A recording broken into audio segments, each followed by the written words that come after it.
All right, I'm going to just jump right into this one. Decoding the Ghost Spells 202. If you need a recap of 201, just let me know. I can arrange for you to catch up on what I did then. For the most part, it was just history, understanding of what it was about, symbolism, dates, things like that. So from here, we're going to get right into the interpretations according to the context of the ghost spells, or sometimes misunderstood as the Gospels. And I call it the ghost spells because whatever that book spells, that's what we do, or in other words, that's where we go. Even though the book says itself that it's not a literal book. Now, it wasn't written in English during its inception, okay? But the one that we do teach, quote unquote, and even larger quotes, preach, is in English for the most part, so we're going to stick it to that. Now, we need to get into a couple of things, a couple of misunderstandings that I'm going to clear up. And the first one is that, number one, the book is not literal. It says it in itself. It is not literal.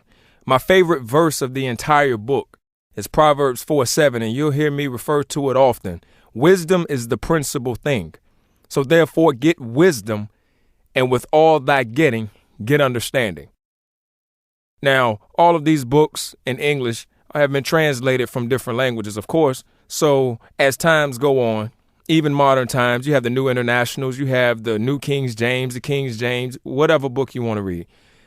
They all pretty much say the same thing. So if some of my words that I say out of mind that I have here don't match up with yours directly, trust me, the meaning is the same.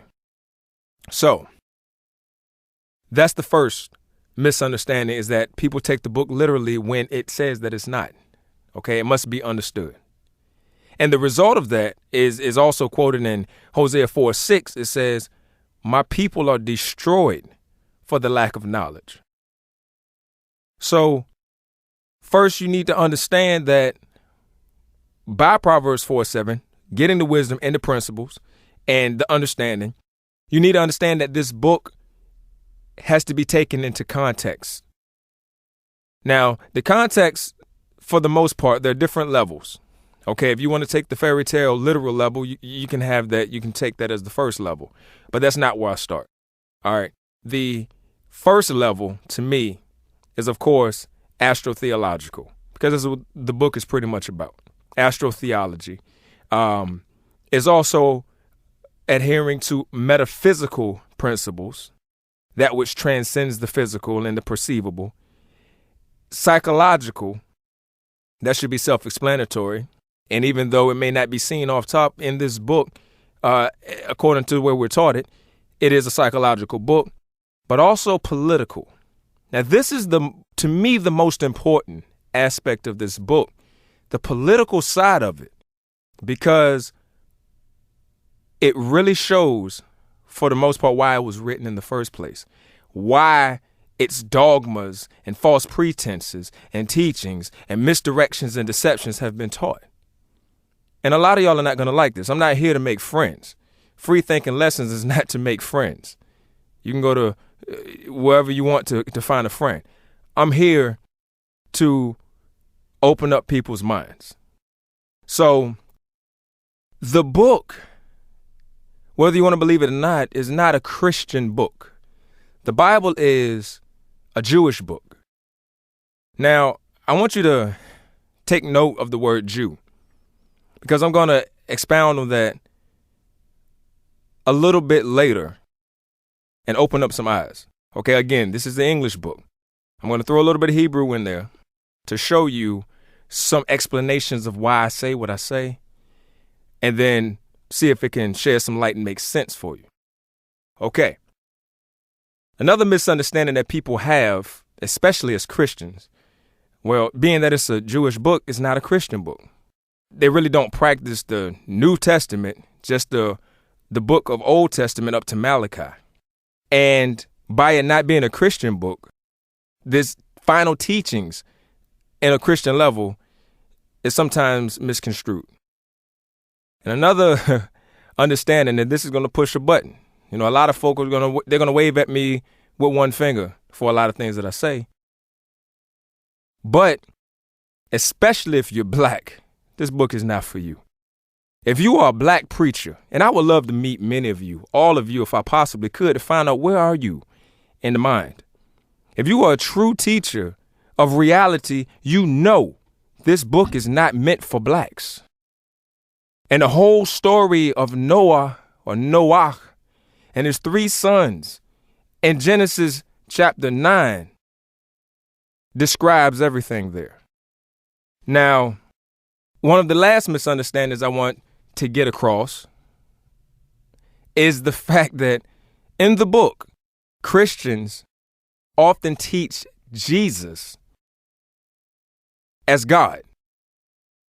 Now, there are several verses throughout the book where he says that he's not God. One being Mark 10:18. Why thou callest me good? There is none good but one, and that is God.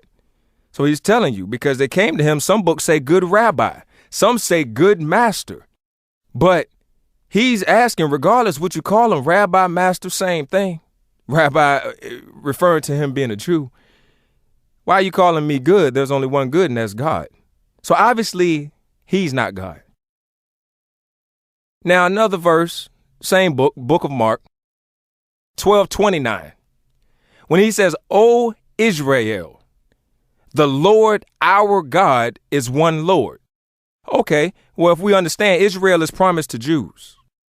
So if he sat and said that Israel, O Israel, the Lord our God is one Lord, that means the God of his is the same as the God of O Israel, which are the Jews.